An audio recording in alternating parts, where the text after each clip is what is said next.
Hey everybody, Ricky here with Apple Valley Farm. Today we are doing something really cool. We are going through some of the gifted vintage audio equipment that a friend of ours passed along to us, and I've been really excited about it.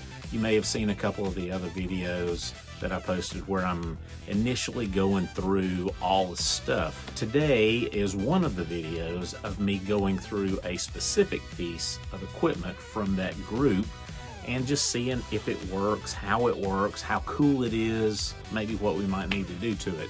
Not gonna get really deep into it, but I do want to take a look at some of the really cool pieces of equipment, and today is one. So today we are looking at the iconic and very collectible Panasonic RE-8140. It's a combination receiver and 8-track tape deck. It's kind of mid-grade home audio. It's not high-end stuff, but it's mid-end stuff. It's got some really good, supposed to have some good mid sounds, and it's supposed to be really dependable. The thing that it is really collected for, though, is its style. These beautiful gauges right here, just the look of it. This thing was made in the late 70s, and it definitely has this cool vintage retro appearance to it, and it's just a super addition to anyone's home audio system, especially if you're into classic audio. So today we are going to plug this guy in and just see if it even works at all, and I'm expecting that we're going to have some really interesting stuff come out of this. So let's take a look at it. Okay, this is just the way I took this guy out of the box. I haven't done anything to it, but the family that we got this from, I would be really surprised if this had any damage or anything like that to it. They are just a very meticulous family, and I expect that this guy's going to work like a champ. I'm hoping it is. I just plugged it in. I don't know if it's going to come on, but let's see if it does. All right, flipping the power switch, which these switches are so cool. Let's see if it comes on.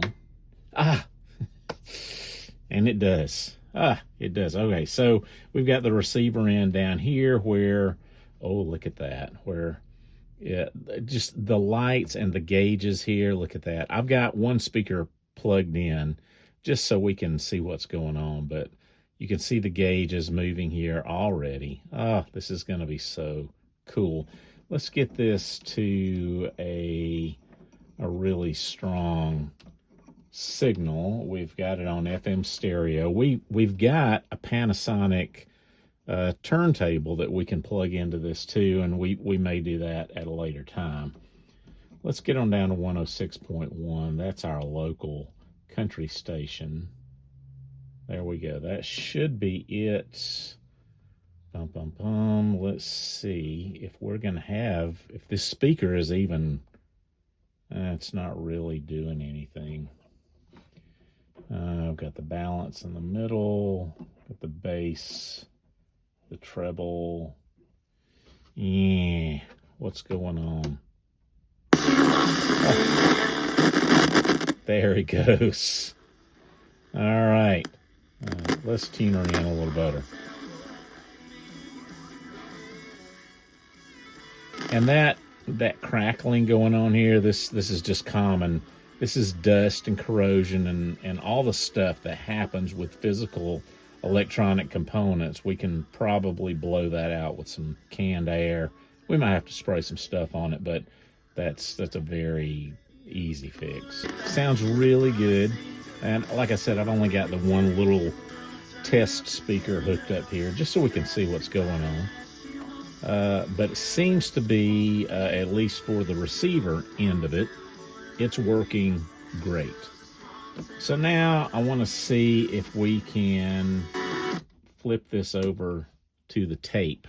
Now I want to turn our attention to the 8-track recorder, which I'm completely unfamiliar with. I've never recorded anything on an 8-track tape. I didn't even know you could do that.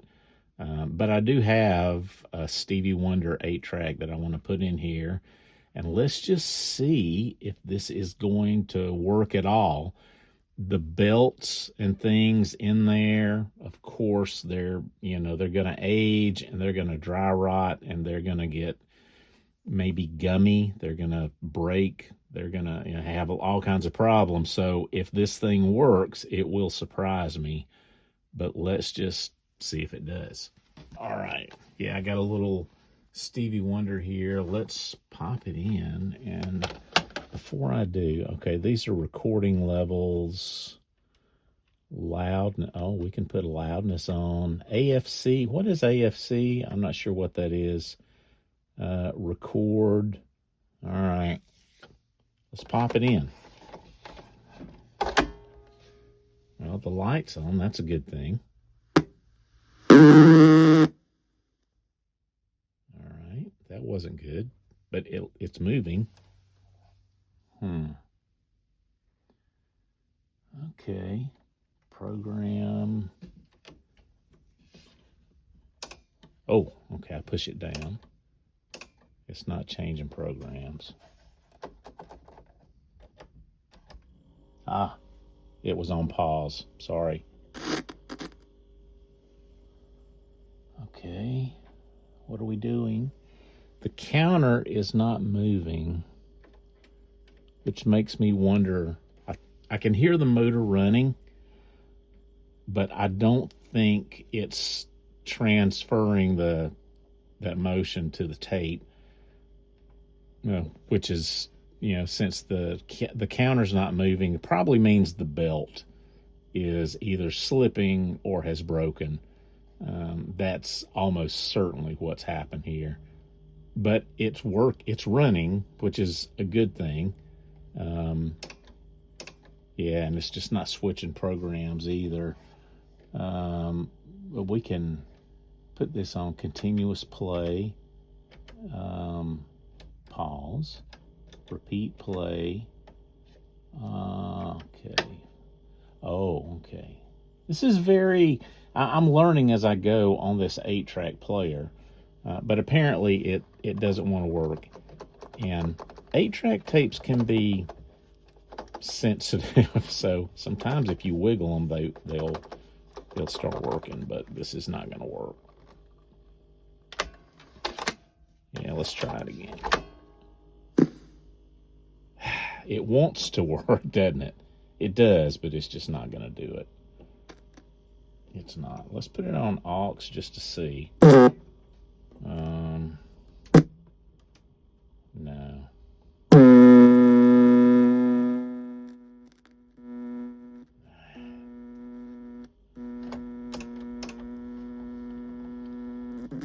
It just doesn't want to work, does it? That's okay.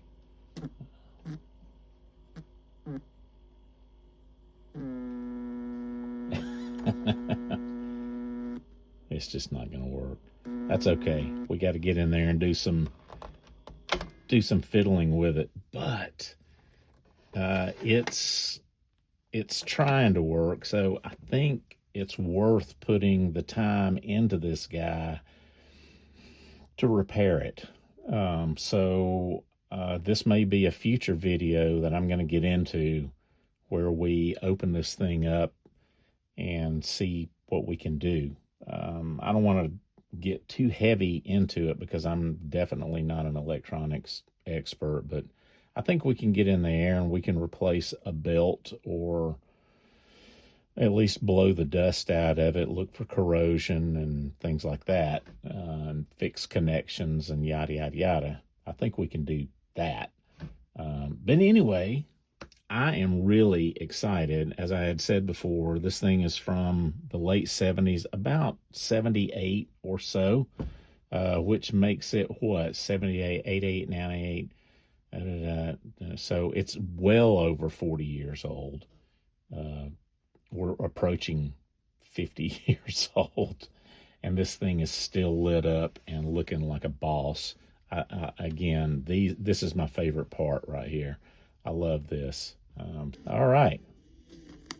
I'm going to turn that down before we get a copyright strike or something. But so thank you guys for hanging out here with me. I know this probably wasn't that exciting, but it is for me. I love this. And like I said, we'll go through this, and a lot of the other stuff, I'll find another home for a lot of the other pieces of equipment. But this is something that I'll keep because I love it. So this will definitely go in my personal stash. And I can't wait to get into it and work on it a little bit. Thank y'all for hanging out here with me. If you enjoyed this, give it a like, leave me a comment. And if you know anything about this, information you can pass along that will be helpful, that would be helpful. So you definitely leave a comment and let me know what you think, what you know. And if you can share something that'll help me, then that'll definitely be great. And do subscribe to our channel. We're doing things like this all the time. And when it's something like this that is so collectible and I know I've said iconic, but it really is. It's a great piece of home audio music history. And it's just a thrill to have it. So anyway, again, thank you guys for being here. I hope you enjoyed this, and I hope I'll see you again soon. Have a great day.